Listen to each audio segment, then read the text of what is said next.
Hi guys, so you're joining me at the workbench and something a little bit different today.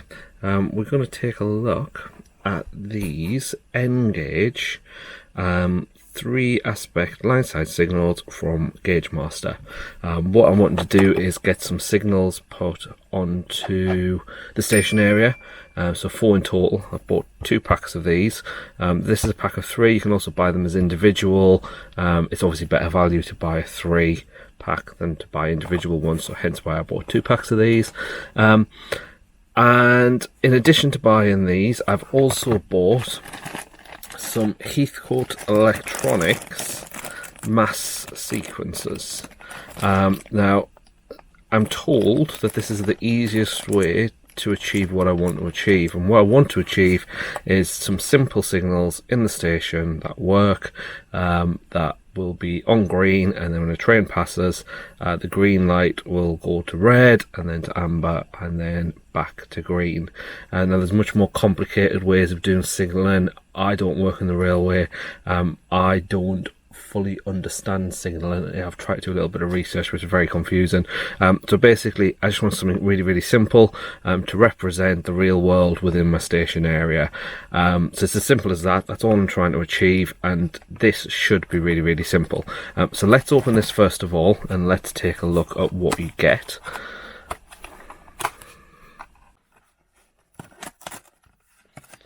Okay, so not a huge amount in here.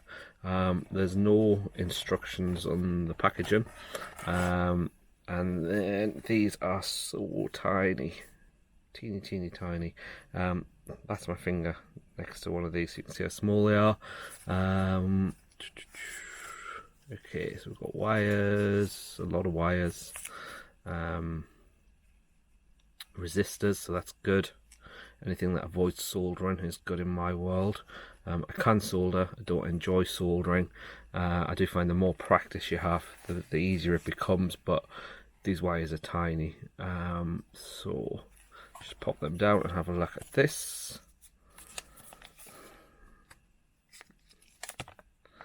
Internal LEDs must be used with the attached resistor. The resistor must be connected.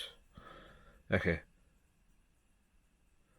No idea where WM4 is. I could Google it, but they've got resistors on, so that's fine. My power supply is a 12-volt regulated, so that's fine as well. Now with these you do get instructions. I got mine from CR Signals. Paul, he's done some work on some of my locals. I just like them, they're good service. So I have read this already before starting to record this. It all seems very straightforward. The ones that I've bought are for 3 or 4 aspect signals, and mine's a 3 aspect. So it tells you how to wire it. Gives you a nice black and white there. Tells you about the timing, interconnecting them. I'm not going to be doing any interconnecting or anything like that. I'm going to use these straight out the packet, and I'm hopeful that that will give me exactly what I need. So, having read the instructions, I believe all we have to do is drill a hole in the baseboard, into the track, so between the sleepers. Position this under the baseboard so that this sensor is sticking up between the sleepers. Now that in double O gauge would be pretty easy, but I'm pretty sure this is going to take up pretty much the whole gap between 2 sleepers, but that's fine. A couple of screw holes, one there and one there, to fasten that under the baseboard, and then according to the instructions, let me put that the same way as the instructions. There we go. So we've got double yellow, green, yellow, red, common, which is the black, and then over here we have the power supply going in. We have the positive and the negative, so I'm just taking that from these instructions here. So that seems pretty simple. We won't be using the double yellow because that's for 4 aspect signals, and mine's only 3. So if we take one of these off very carefully, The little spaghetti junction of wires, give that a shake. There we go, onto one side. So there is my tiny signal, and just like the instructions said, I've got a red, a yellow, a green, and the common, which has got the resistor fitted. Now, reading the instructions, it does say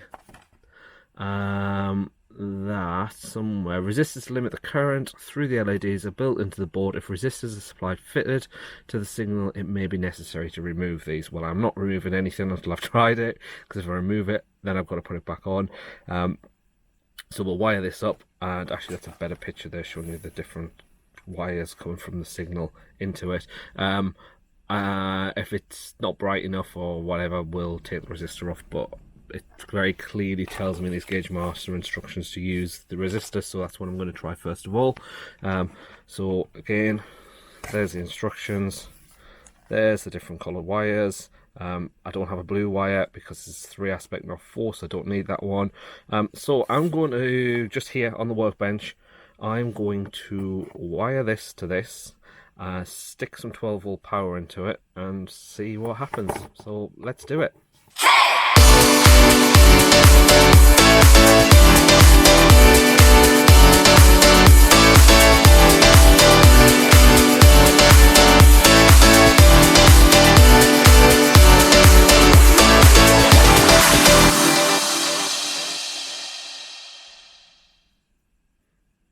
Okay, so that's all of the wires in there.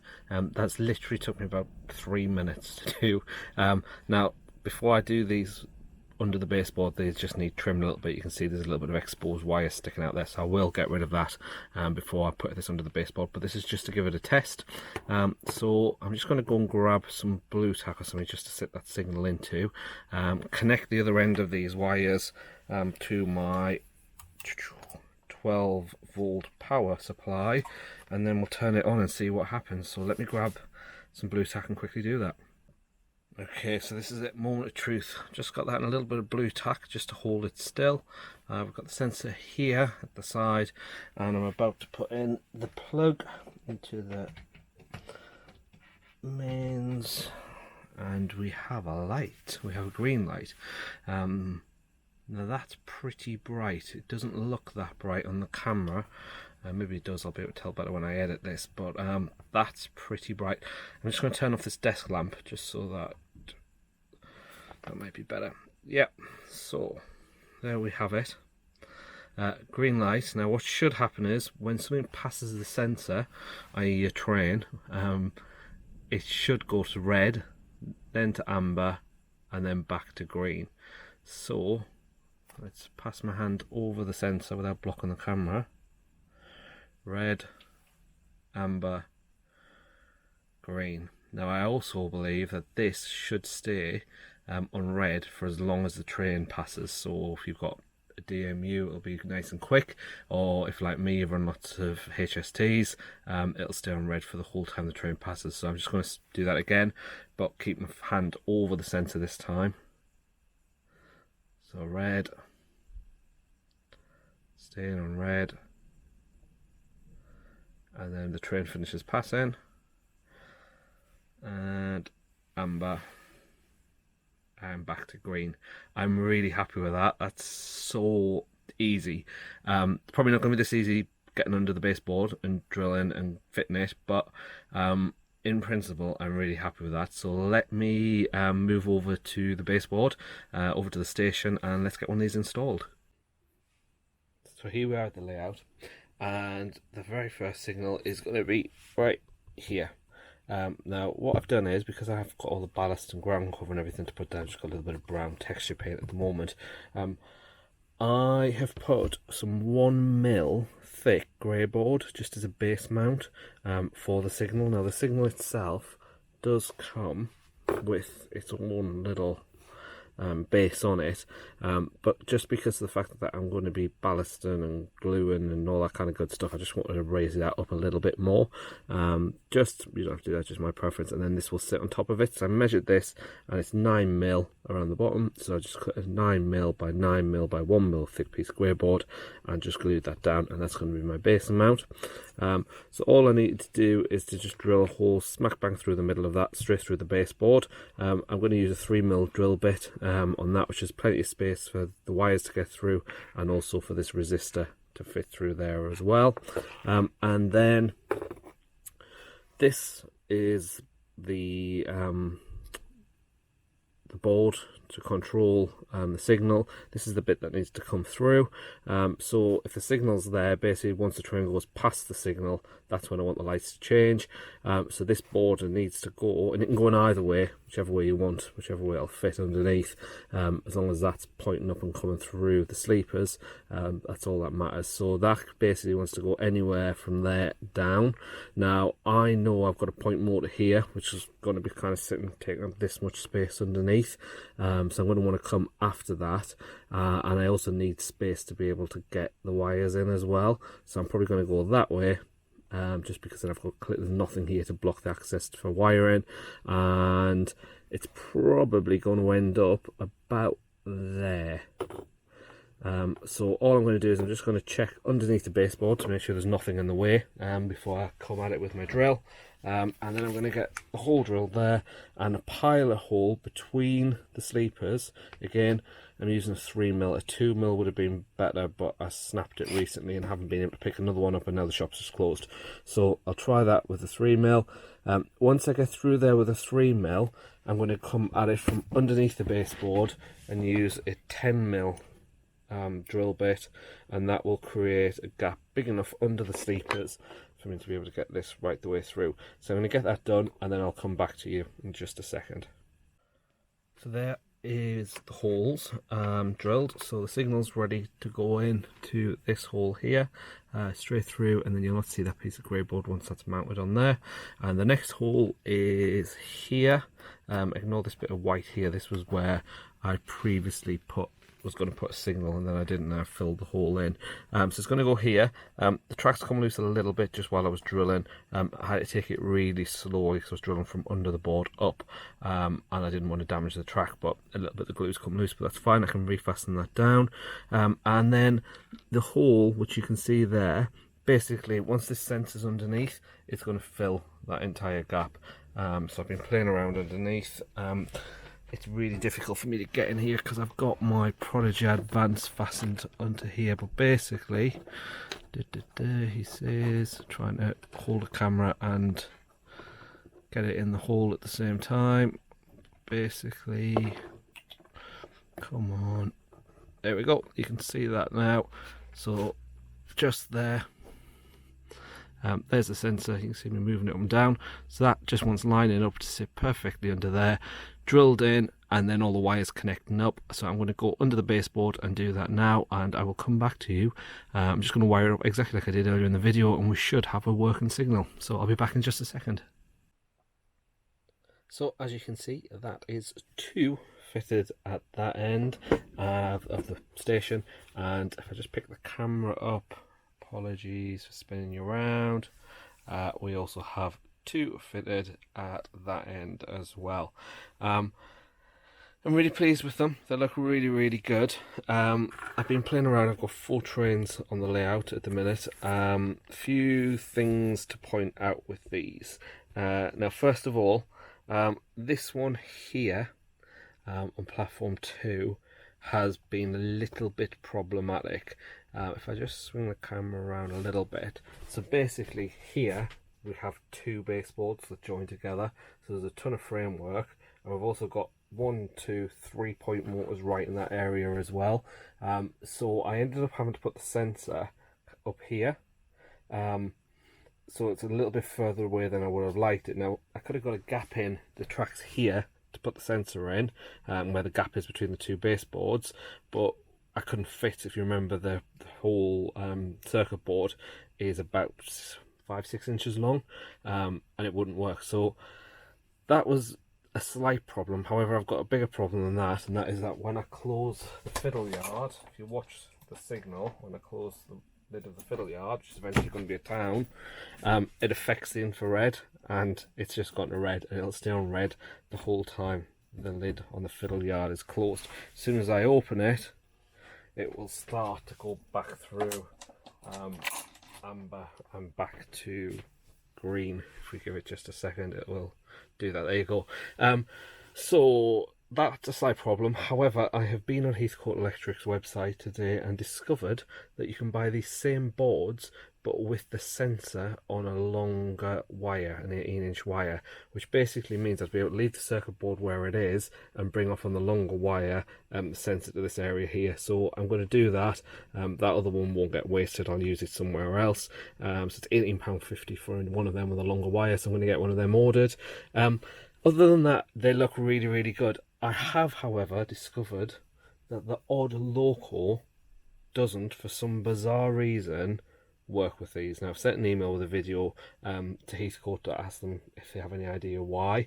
The two locals I've got that are doing it, I've got a Class 66, a Dapple 66, and a Farish 47, and both of them are very hit and miss as to whether they work with it. I have no idea why. It doesn't matter whether they're pulling coaches or whether they're pulling freight. It just, for some reason, those two trains don't work at all. So I am just going to show you one of these in action, so that you can see how it works. Hopefully I've got the camera at a high enough angle. We're going to look at this one just here. So let me get my Class 150 moving. Local 32, and you should be able to see the signal change.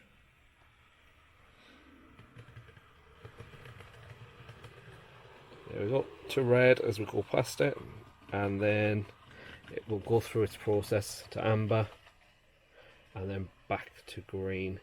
And what you can also do is you can adjust the timing of these, so how long it takes for it to go through the cycle, just with a small screwdriver just on the chipboard, on the circuit board even. You just basically twist the screwdriver in one of the dials, and that adjusts the speed these go through. If I just grab these instructions just here, this dial.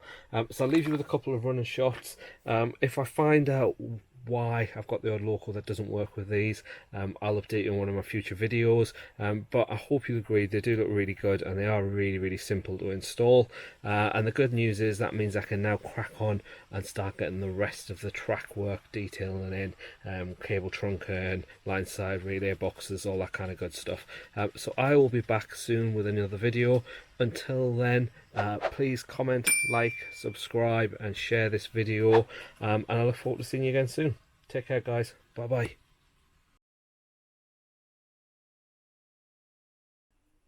Hi guys, very quick update for you. So I had a delivery this morning from CR Signals, and basically what I've now got is the extra mass sequencer that I needed for this problem green signal here for when I put the lid down, and I'm really impressed with it. It works exactly the same as a standard one. So just as a reminder, that was the standard one. That's the two sensors that poke up under the track just there.